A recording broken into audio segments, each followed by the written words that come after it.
Donald Trump, today, became the poster child for transactional philanthropy even when he spends other people's money, or makes a charitable donation in his own name, he's always buying something.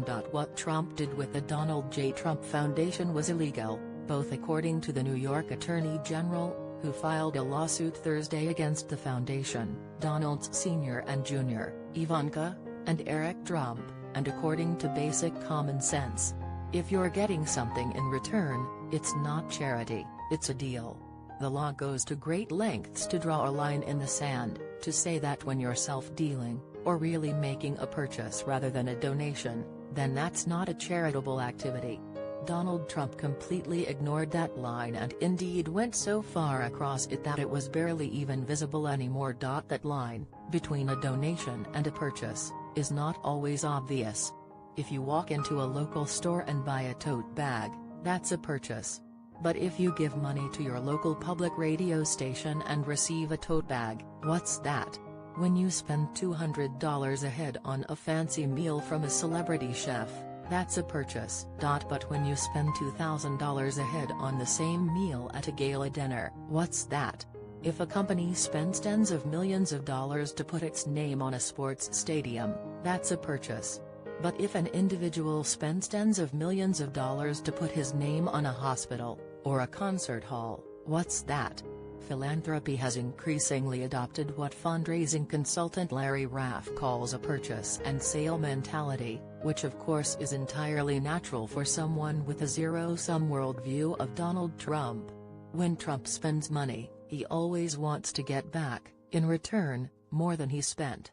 That's true regardless of which arm of the Trump Organization has its name on the bottom of the check he's signing, even when that arm is the Trump Foundation.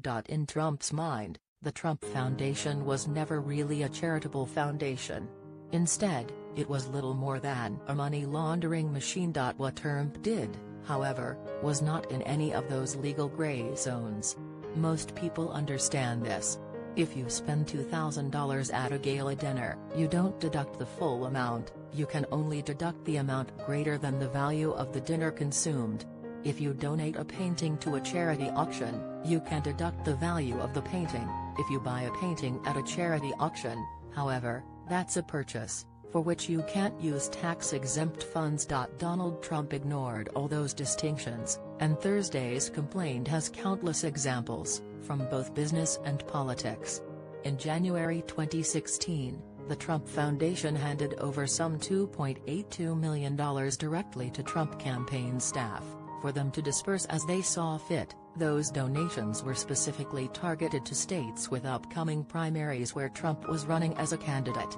They were often handed out to local charities by Trump personally, in the form of oversized photo op checks featuring Trump's Make America Great Again campaign slogan. What's more, the money had been donated by the public for veterans. It was not even Trump's personal money. People thought they were donating to veterans, but really that money went to Trump campaign stunts. That example isn't murky at all, it's illegal. Charitable foundations are not allowed to engage in political activities, period. But in Trump's mind, the Trump Foundation was never really a charitable foundation, created for acts of selfless generosity. Instead, it was little more than a money laundering machine. Donors with their own ulterior motives could give tax-deductible donations to the foundation, and then in turn the foundation would be used whenever Trump wanted to funnel money to a nonprofit.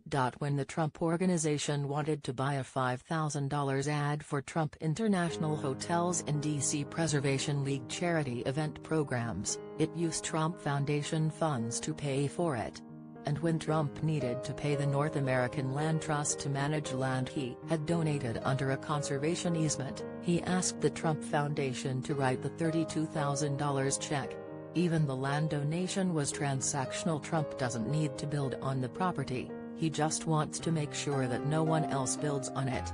So he gave it away under an easement, receiving a tax deduction in return. The New York Attorney General's 41-page complaint is detailed and compelling. The Trump Foundation was a Trump Organization slush fund, it wasn't a genuinely charitable endeavor.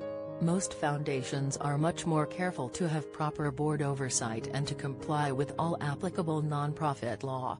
After all, if you're rich enough to set up a foundation, you're rich enough to set it up properly.